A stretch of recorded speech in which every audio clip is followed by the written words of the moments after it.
Fukit Word here on the channel? I don't know if we have. Fukit Word is a flat earther who does a lot of flat earth content, and this week, oh boy, he has a video looking at memes making fun of flat earthers and then trying to debunk them. So, we're going to take a look at his debunking and explain why his debunking doesn't make sense, and in fact the memes are correct in insinuating that flat earthers do not know what they are talking about. So this should be an interesting one. Hydrate. And Procagam says, "You're not my real son." Hello, Flat Earth researchers, debaters, and debunkers. I've got a collection of 9 anti-Flat Earth memes that I'm going to go through. They're good examples of the kind of mindset we're having to deal with when you ask people to simply question reality or question the consensus that we are taught as a scientific fact that we live on the outside of a spinning ball.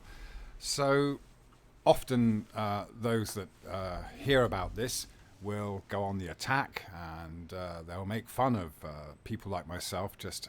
Let me be clear, people usually make fun of flat earthers because they're a really easy target, because everyone virtually on Earth knows that the Earth is a sphere or an oblate spheroid. Don't get pedantic with me, chat. I know. It's just a really easy target. It would be like someone going around and being like, "No, guys, the sky is yellow," and being like, "Wow, that guy thinks the sky is yellow." It's really easy material for jokes, if I'm being honest. It becomes a whole thing, and I'm part of this too, if I'm being honest, which is unfortunate, but hey, gotta pay the bills somehow.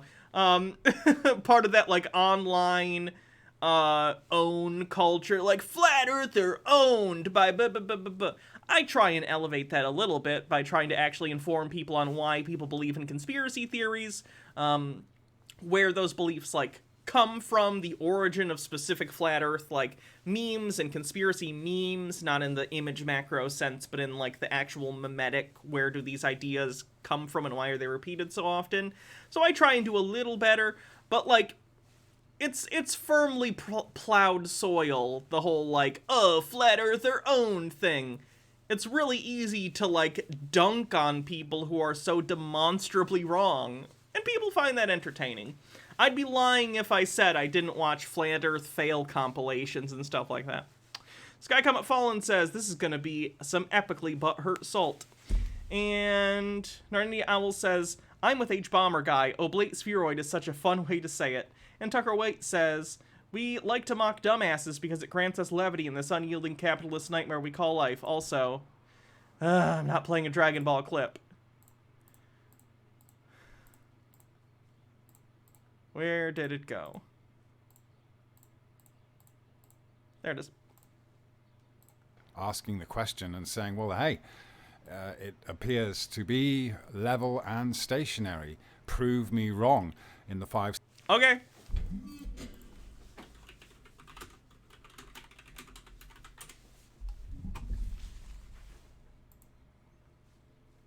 This is live. Do I get, like, a cookie for proving you wrong? No? Okay. Just checking. 6 years that I've been asking this question, no one's ever come up with any actual proof that we live on the outside of a... No one's ever actually come up with any proof that you are willing to accept. Quite a difference. Sphere, apart from pointing at the sky, talking about sunsets or satellites and the ISS as... proof that we are some... No one's ever provided proof outside of these various things they point to for proof, but I won't accept that because then I'd be wrong. Somehow on the outside of a spinning sphere, which would otherwise be physically impossible unless we had concepts such as gravity to hold us on.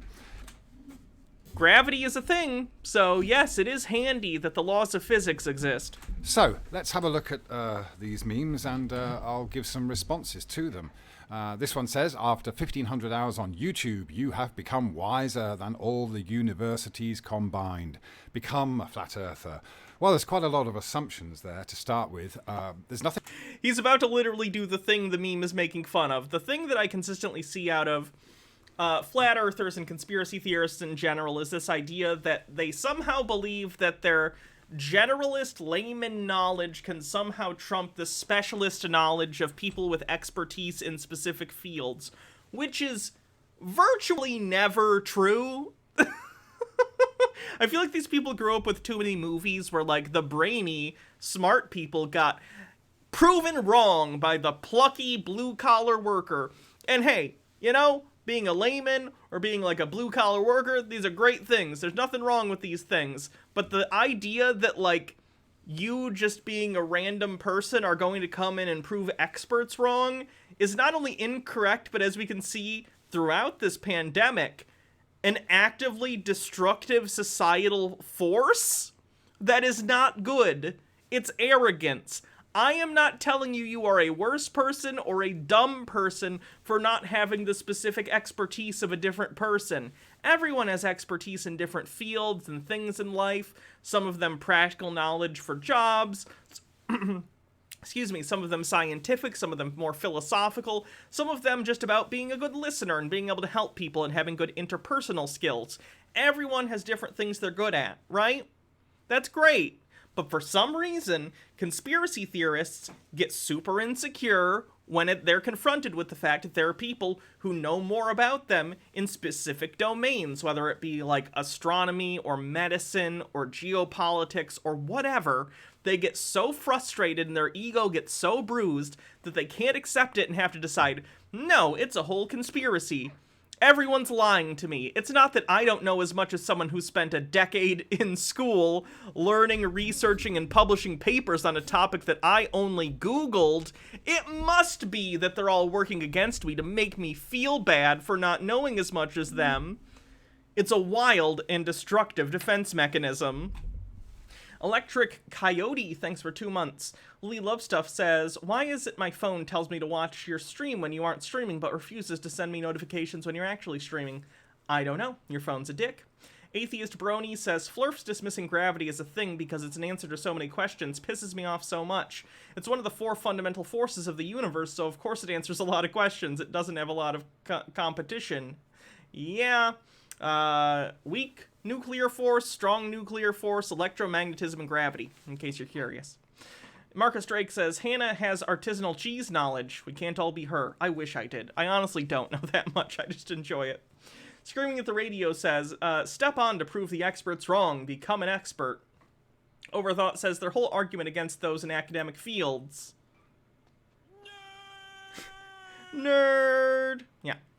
And KBS says, the thing is, you can prove the Earth is round by very basic geometry, poles, and logic. The Greeks did this 3,000 years ago. Yeah. Was Call a flat earther? He never mentioned it, so it's hard to say. I don't think he believed in space, though.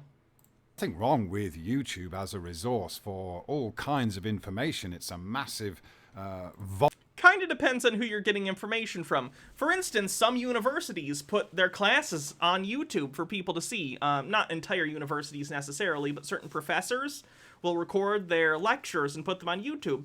So if you have someone who's, you know, an actual PhD or something who's giving talks in their specific domain of research, yeah, you could probably get some good information out of that. The issue isn't necessarily that it's on YouTube, though you're going to have trouble vetting your sources on YouTube, if I'm being honest, just because anyone can put anything there. But the issue is that the people that you're getting your information from on YouTube, if you are a flat earther, are people who are wholly unqualified to talk about the subjects that they are misinterpreting and teaching you incorrect information about.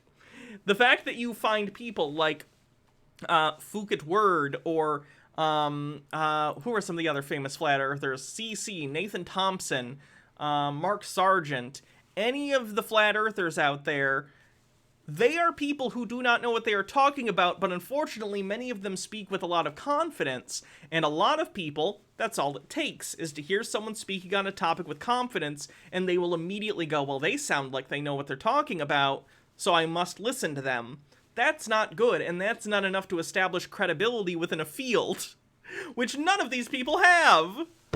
Vault of things that people have posted on a myriad of topics. You can find anything you want as long as it's not too controversial on YouTube. But you can certainly find lots of experiments and things like that that people have done to show you that there is no proof whatsoever that the Earth is a sphere. In fact, there's oodles of proof that we live on a...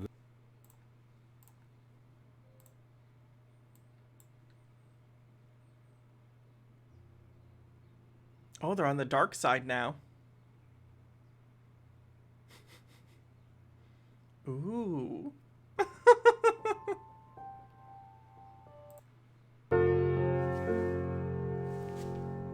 And I know if any flat earther watches this, they'll be like, "This is doctored." I know you're incredibly incredulous when faced with things like this.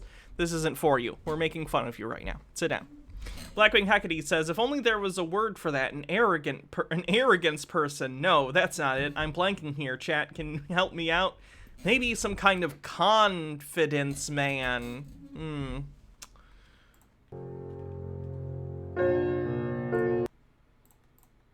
Level stationary Earth, but nothing to indicate that we live on a sphere. But of course, a lot of arguments about it. But of course, a lot of people might have come across the flat Earth because they watched a video on YouTube. And of course, people like myself talk about it and post videos about our findings and our research on YouTube. Our research said by a not researcher on the bingo card.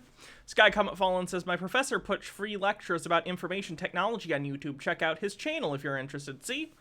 Qualified individuals do put things on YouTube, but unfortunately, a lot of people don't want to listen to qualified individuals because they think they're elitist. YouTube, simply because it does reach a vast number of people, and it is very easy and functionable to be able to... Functionable, yes. Oh, baby crying in the background. I think so.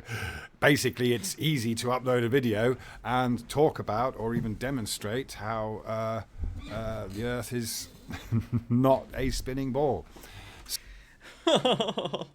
You fools think that humans have to eat food? Well, me and my breatharian friends know otherwise. We saw it on YouTube.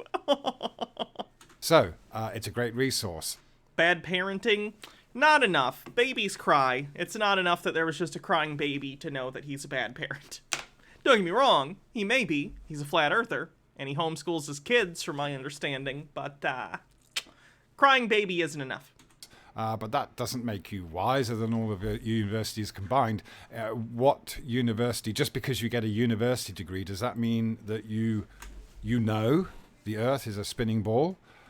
You certainly know a lot more evidence and ways to, like, especially if you're in a field that deals with that, like astronomy or physics. Yes, if you get a university degree in astronomy or astrophysics or anything related to such things, physics in general, yes, you're much more qualified to comment on these things because you can probably derive equations that can specifically show you why that is the case. Yes. Narnia Owl says, "Yeah, you guys done such a bang-up job disproving the rotation of the Earth whenever you did a real experiment. Thanks, Bob." I don't think that's word salad yet now. What difference does going to university make, or what difference? Because you go there to learn things and learn how to prove things yourself. Do these people think you go to college and they just say, like, do they think it works like elementary school? Where they're like, this is the color red. This is red. It starts with the letter R. Can you all say R? But they think you're in college and you're like, everyone, this is the constant G. G is the gravitational constant. We're not going to tell you why. No, they teach you how to derive these concepts yourself and how they were discovered and how you can prove this to yourself if you want to. Like, college is a more back and forth process than, like, grade school. They want you to think in college. Marcus Drake says, "Mom, stay out. I'm deriving equations in here." as having a degree make, and besides, there are plenty of very smart, intelligent people with degrees up to their eyeballs that don't believe the official narrative that we live on a spinning ball. Like who? Name some. Who? And what are their degrees in? So I don't know why this statement is made, but of course honestly, it's because anecdotally, out of all the flat earthers I've ever seen, most of them are not, how do I put this? They don't have very good, I'm trying to put this nice.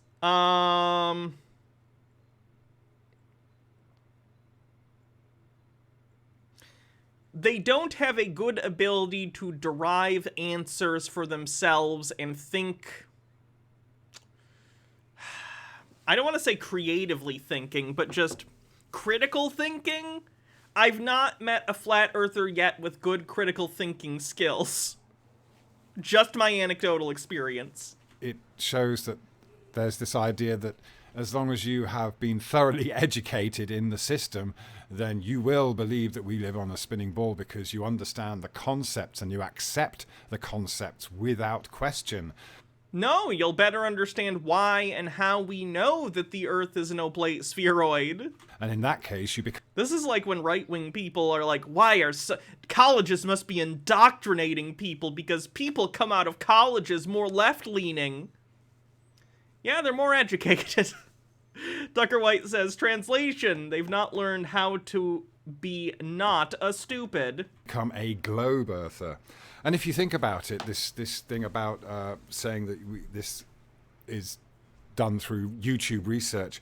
Well, if you're in your if you're above middle age in your 40s or 50s, you probably, or even older, you grew up in a time when there was very little choice of things to watch on TV. If you're from the UK, you might remember having only 3 or 4 channels to watch, and of course the news was pretty much the same. How old is this guy? And as you go through life, you start to realize that or you do your research, let's say, you realize that all the do your own research on the bingo card. Media organizations have been gradually conglomerated into massive organizations.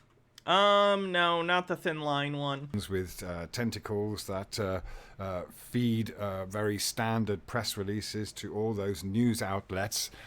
So things can very... It's completely fair and fine to be critical of the sources that the news is using and to investigate those sources. That's completely fine and understandable. You know, without being a conspiratorial crazy person who just doesn't believe anything. But, like, this isn't that. The news doesn't come on at night and go, breaking news, news at 11. The Earth is a fucking sphere. It's an oblate spheroid. Back to you, Jim. Thanks, Carol. Did you know that gravity exists? Over to the weather. Hi everyone. I'm Gary with the weather. The cyclones are going a certain direction because the Earth is a ball and different hemispheres spins differently. Thanks, Jerry. This has been the Round Earth News. No, that's not how the news goes. The news is like, oh no, someone was shot in the face at an Arby's. Oh god, there's a war. Oh, whoops, they got shot. I haven't watched the news in a long time. The point I'm trying to make is, the news doesn't really cover the Earth being round or flat. People don't learn the shape of the Earth from the news. Very easily become... Nonindia Owl says, you don't understand, Hannah. Every weather report is indoctrination. Consensus, or widely known or passed off as fact, when you only have to broadcast on 1 or 2 TV channels to get your message across. So think about that. Many of us were raised in a time where we had very limited access to information. We could only... It doesn't even make sense to me, because the internet was invented out of a United States Department of Defense program. Why, if there was a grand conspiracy to hide the shape of the Earth from people or other general knowledge like that, would they develop a system and release it to the public that would allow people to freely communicate ideas as easily as you can on the internet? That doesn't make sense as a conspiracy, just so you know. Rachology says, even at undergrad level, the highest criteria for how you are performing is demonstrates original thought and presents a unique contribution to the topic. Tucker White says, congratulations, sir, you figured out that the robber barons control such a large proportion of the press, especially today, where it's at a level that the Rockefellers could only have dreamed of. Take in what we were told through the box in the corner, but now we can at least look up something on YouTube and maybe learn something new and find a different take or a different research or different new science that hasn't been shown to us on mainstream media for all kinds of reasons, including vested interests. How many papers of flat earthers had published to reputable journals again and peer-reviewed? I can count that number on no hands. It's 0. So, there's that meme done. Let's have a look at the next one. Water cannot curve. Balloons are fake. Become a flat earther. Another idiotic answer to that question or demand for bendy water. Now, of course, we're talking about bodies of water. Water is known to be level in all instances, and if it's not level, then it will flow. It will flow down curve. The point the meme is trying to make, which this guy, I've watched this video, at least part of it already. The point the meme is trying to make is that water can be contorted by forces. In this case, electromagnetism, the static electricity from a balloon, is causing the water to become attracted to it, thus bending. This guy doesn't understand that the point they're trying to make is that gravity is also a force, and gravity is pulling water towards the center of the Earth, and as the Earth is curved, yes, water indeed does curve around the surface of the Earth, but it happens so gradually, again because the Earth is huge, that it's not visible within the eye line of someone at sea level or at the top of the highest mountain or anything like that. You basically have to be in space, high up in space, in order to see the curvature of the Earth and thus the water curving. But it is curving nonetheless. Just because you can't see it within your own first-person point of view doesn't mean it's not doing so. We are very tiny relative to the planet we're on. So yes, forces can in fact curve water. It doesn't just bulge and bend and not flow anywhere, which is of course what water would have to. Where would it flow to? Water flows to wherever the closest to the Earth is. If water is at sea level, it's already as close to the surface of the Earth as it can get, unless a plug got pulled at the bottom of the ocean. It's already there. It's already at the lowest point it can get to. When water is flowing from a higher elevation to a lower elevation, it is trying to get closer to the surface of the Earth. Trying is a weird word because it implies agency when really it's just, following the laws of physics. But that aside, limits of human language, it is conforming to the laws of physics by trying to get to a lower elevation because it's trying to get to the closest to the center of the Earth it can, which is why we have sea level. To do if it was on the Hernania Owl says, classic Flurf misunderstanding of what level means. Yeah. the outside of a spherical Earth. So instead of coming up with some actual scientific measurements of curving bodies of water, we have this little parlor trick. You can. There are calculations out there that you can derive as to how to figure out the curvature of the Earth over sea level. I think it involves trigonometry.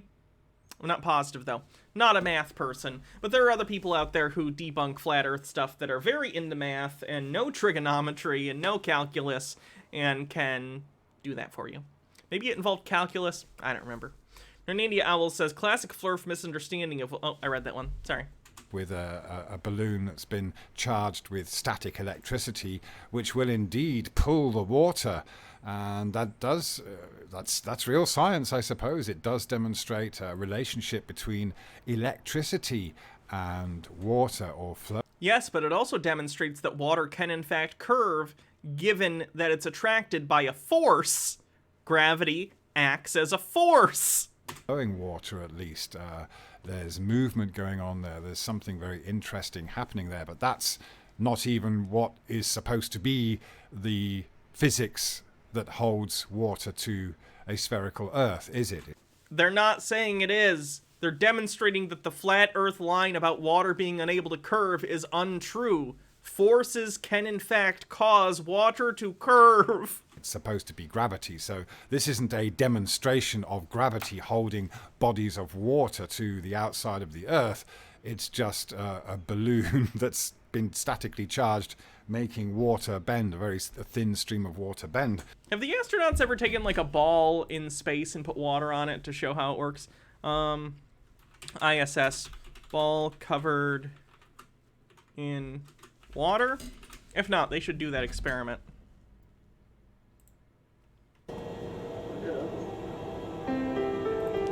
Not quite the same, but a similar concept. Astronauts on the international. In space, water will turn into a sphere, because again, that's kind of how gravity works. When you're in a zero-G environment is not a great explainer. When you're in what appears to be a zero gravity, of course there is gravity, but not the Earth's gravity. When you're outside of the Earth's gravity, that's a good way to explain it. National Space Station. Water will conform to the shape of a ball because things tend to group up in spherical shapes in space. This is why astronomical bodies are roughly spherical. Planets, asteroids, stuff like that. So you could do the same experiment, which I wish they would, just because flat earthers, I would like this as an example. Though, of course, astronauts have more important things to do than make stuff to make it easier for me to shit on flat earthers. But it would be nice if they took a little ball or something and applied some water to it to show that, yes, in fact, when you're not dealing with the much larger gravitational force of the Earth directly there to interfere, yes, water and other liquids will stick to a solid ball. But I think the spherical water stuff shows it enough, at least for you guys. You get it.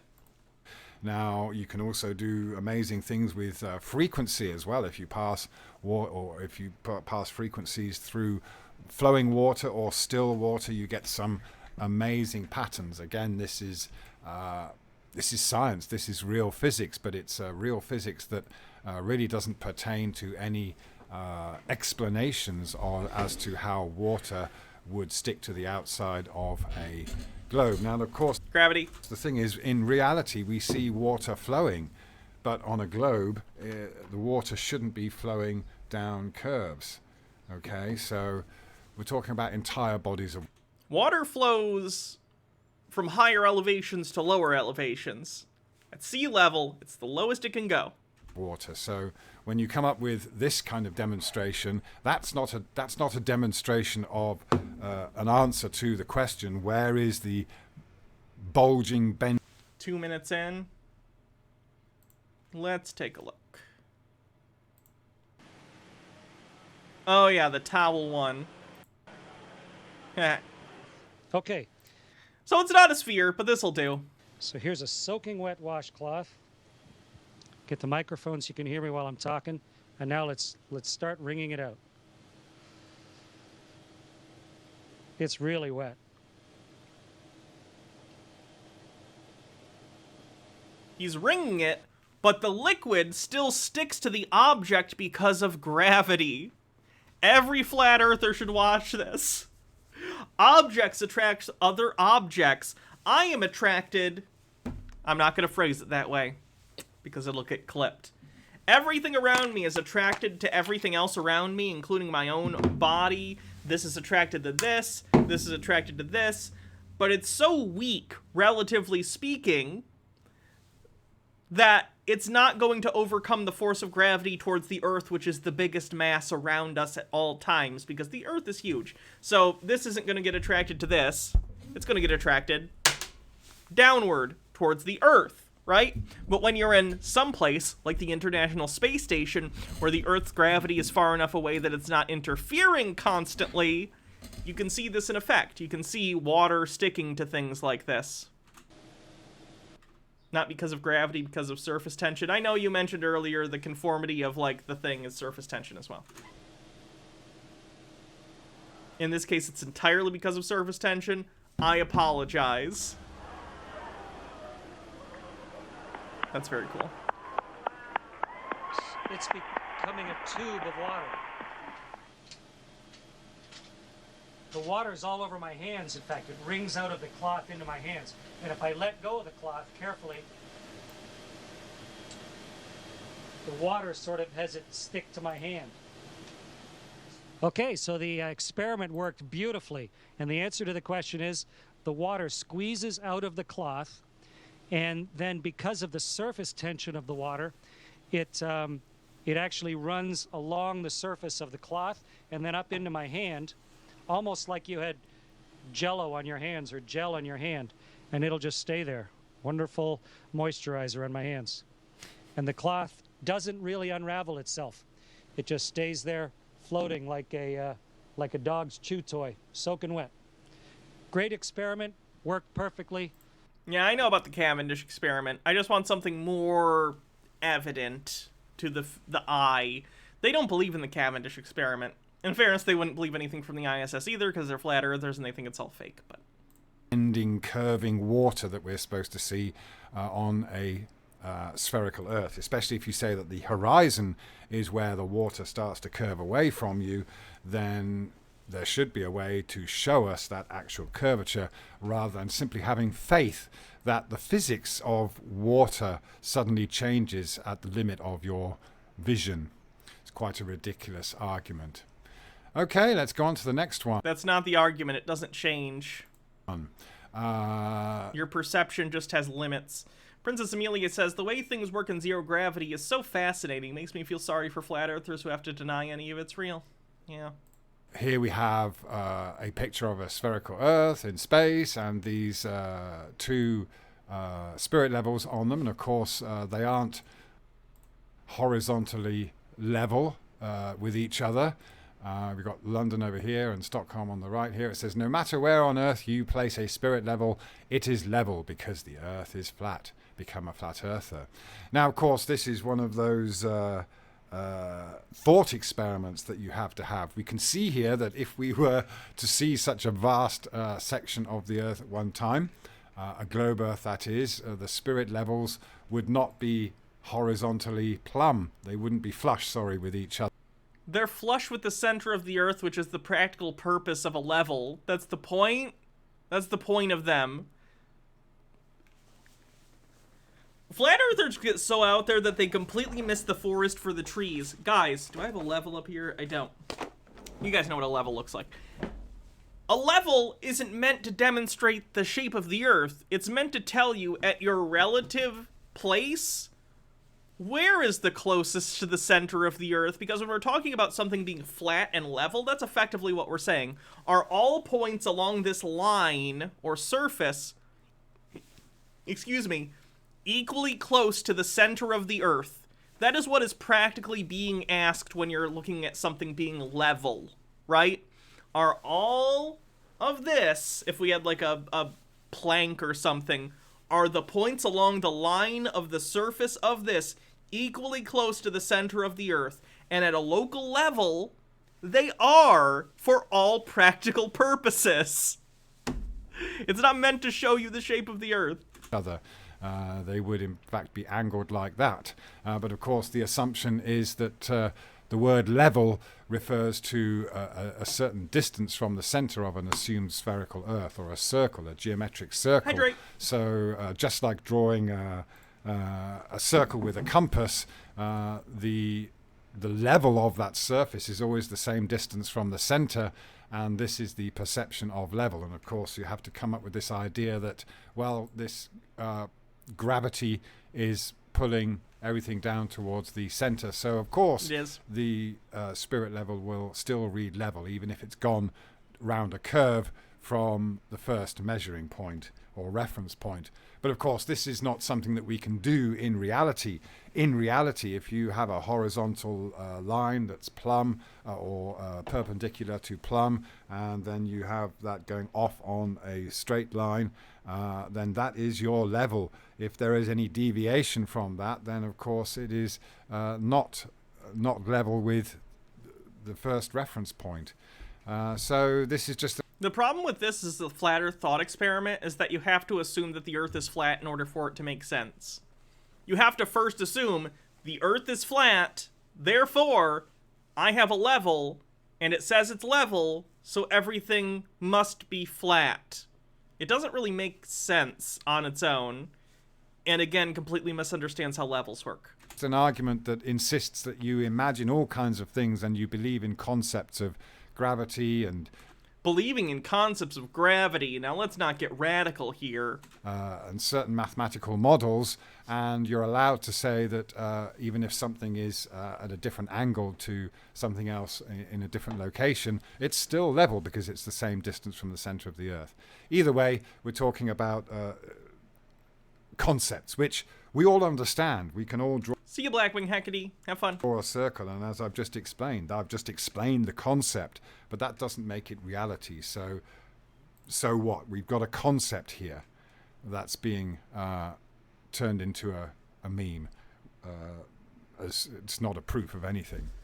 Oh, in fact, I should just mention that I've done an experiment in which I tried to measure any existence of curvature across 10,000 kilometers between going from Thailand, from Thailand to the UK, and there was nothing that I could do to find the existence of any curvature. This is the idiot. I shouldn't be that mean. I shouldn't be that mean. I need to be better at this. I need to be more pragmatic. This is the guy who took a level like that on an airplane and, like, filmed it the entire time he was on the plane. And was like, it's level the whole way! Again.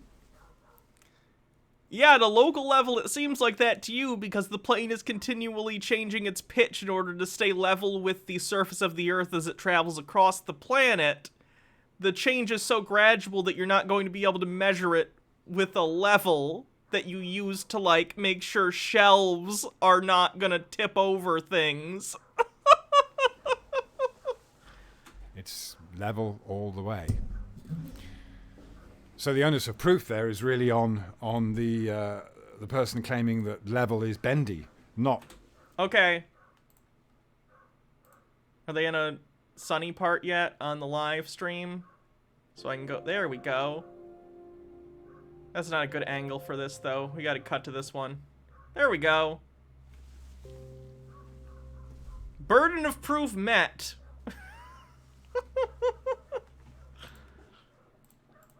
The person that says it's level all the way to claim to prove that it's level, it is level, demonstrably level. So if you want to say that level is a curve, then you're the one that has to prove this obscene deviation from what level is usually is. And this one, the moon is local and very, very close. Become a flat earther. Another ridiculous thing here. I mean, we really don't know what the moon is. We don't know what the moon is. We do, actually. We do. It's a satellite, a natural satellite of Earth. It's made of rock. We've been there, played golf, went home, brought rocks. We're pretty familiar with the moon. It's a funny meme, I must admit, but of course it doesn't really mean or prove anything. But they're not trying to prove anything. They're making fun of you. It's not a goddamn, like, peer-reviewed paper. They're making fun of you. It's difficult to know for sure the distance of any luminary in the sky, the sun, the stars, all these distances that. Let's be clear, it's difficult for you and it's difficult for me because neither of us have training in the fields necessary in order to do that. I don't think it's very difficult for people in, like, astronomy to do that. They know how to do that. We hear about the sun being. Did I hear about the SWAT team sent into a Denny's for a sting operation versus an elderly woman with a moon rock? I didn't. Now I want Denny's, though. Sky Comet Fallen says, the moon is local and close, in astronomical terms. True. I like the moons over my hammy. I enjoy Denny's. Being 93 million miles away. And some hash browns, some hash browns. I was gonna say something else that would have been on the bingo card, but I'm not gonna. Are just prerequisites for the model. They are necessary for the model, the heliocentric model. There's nothing that's ever been properly measured or proven. And if people say that they've got. That's a claim you've made. That's certainly a claim you have made. radio signals, radar signals back from the sun that's 93 million miles away, then You know they left like a mirror on the moon, right? You can get a laser thing and shoot it at the moon and measure its distance away. You can literally do that. Anyone can do that. They left a mirror on the moon. really are living in cloud cuckoo land, because that's just simply impossible given the assumption that you're moving through space at thousands of miles an hour and spinning at the same time. There's no way you'd get a radar signal back. And how can you send a radar to... What? Yes, you can. Especially to the moon. It would be great to show me a radar picture of the sun. Let's see it. Okay, I don't know if that exists. We have actual pictures of the sun. Radar of the sun? Is that a thing they do? Why would you need a radar of the sun? I don't know what you would use it for.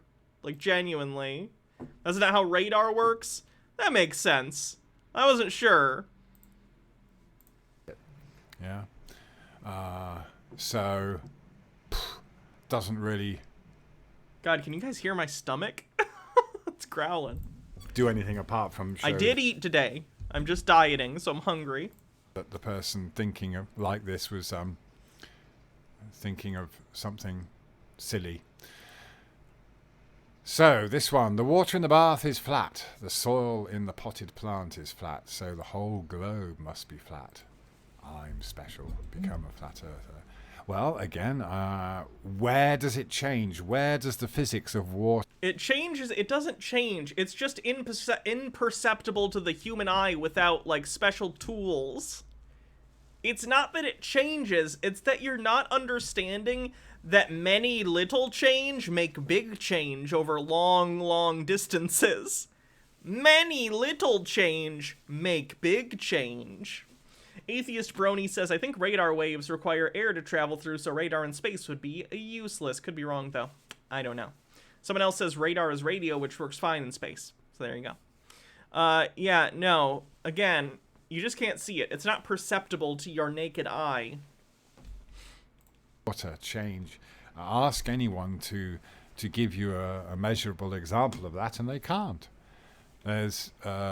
There are literally suspension bridges that had to take the curvature of the Earth into account because they're long enough that they had to. The distance between the top of certain pillars on the suspension bridge and the bottom is different due to the curvature of the Earth.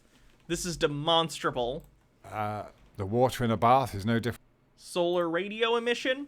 Solar radio emission refers to radio waves that are naturally produced by the sun, primarily from the lower and upper layers of the atmosphere called the chromosphere and the corona, respectively. The sun produces radio emissions through 4 known mechanisms. So the sun is literally giving off its own natural radio waves all the time that you could presumably detect if you had the correct equipment. I assume this guy just doesn't want to do that, though? Different to the water in a loch or a lake or the ocean. And when the water in the ocean has somewhere to go, it will, or the ocean, or the water in a river, it will flow to a lower elevation.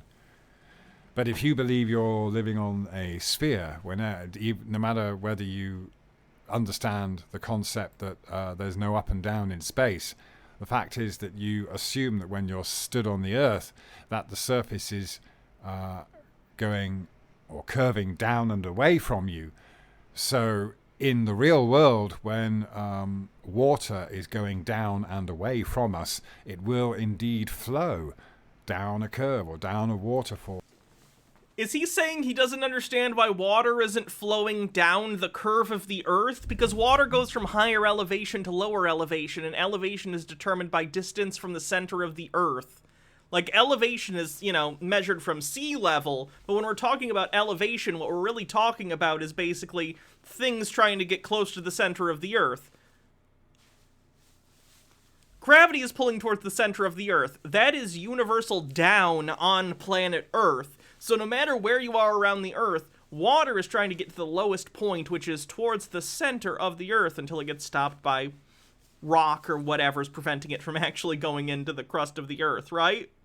There isn't a down in space, so it's always relative to the center of the Earth. there are, like, currents in oceans and stuff, but they're not based upon this elevation thing. I believe they're mostly temperature-based, though I could be wrong. Someone could correct me if I am. Things don't flow around the surface of the Earth because where would they be flowing? They're already sitting at sea level, which is the closest they can get to the center of the Earth. They've found the lowest elevation they can get to. Or down even a few inches over several kilometers or miles along an aqueduct. This is physics, real physics of water on the real Earth that the Romans used to their advantage to get water from high up on mountain. The Romans knew the Earth was round, just so you know. Reservoirs all the way into cities which were at a lower elevation. They simply used the real physics of water and gravity in that respect, that once you have a large body of water at a high elevation, then it has weight and pressure to feed water to a vast area at a lower elevation. This is just simple physics.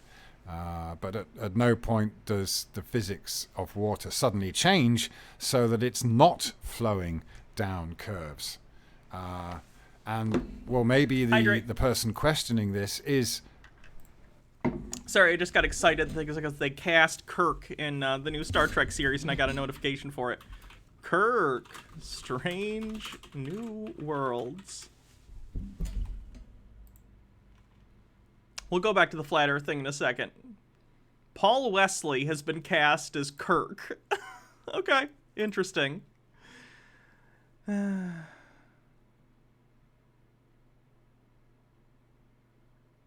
Maybe I'm wrong for it, but I'm actually excited for Strange New Worlds. I hope it's good. Anyway. So-called special. He physically looks the part of a young Kirk, more so than I think Chris Pine did.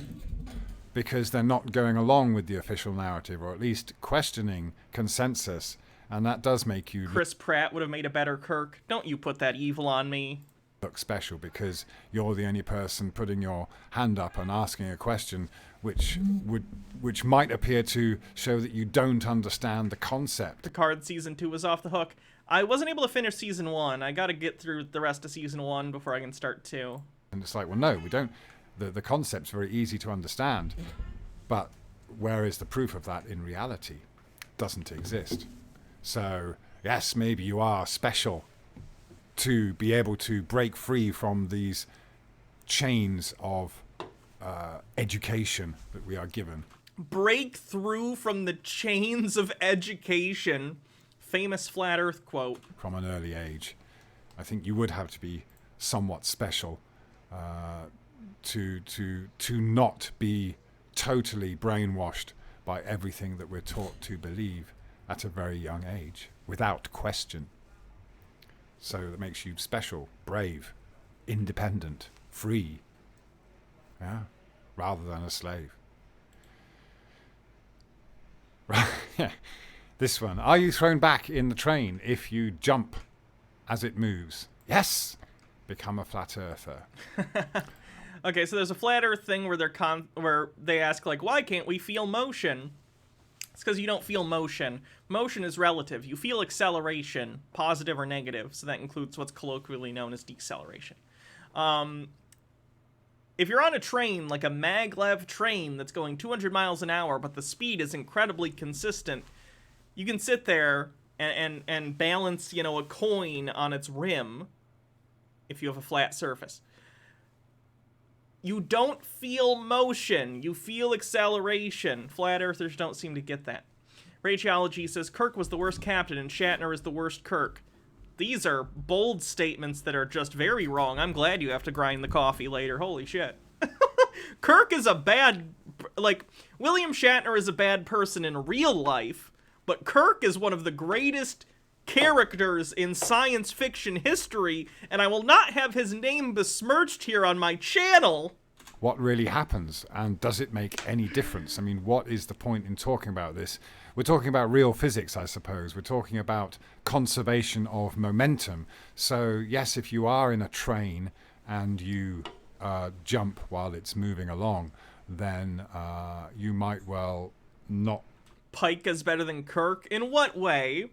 They're very different, but I like them both. I liked Pike a ton in Star Trek Discovery Season 2. I liked him a lot. Anson Mount did a great job. They're just very different captains. Necessarily, the train doesn't suddenly start. It's like the whole Kirk versus Picard thing. They're both great. They just have different captaining styles.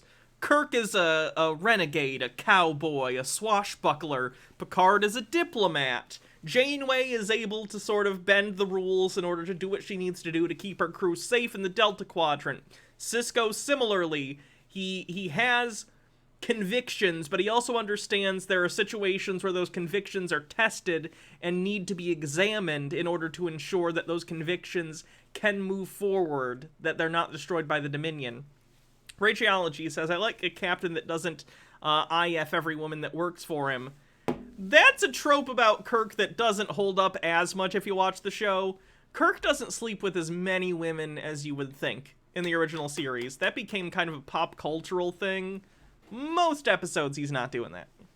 But moving independent. Archer sucks, though. Archer is a bad captain. He should feel bad, and he should have left his dog at home. From you, you have that inertia. You're going along with this. You have the inertia that you're being carried. You are part of the train until you detach from it. But you're still traveling. I mean, that's just normal physics.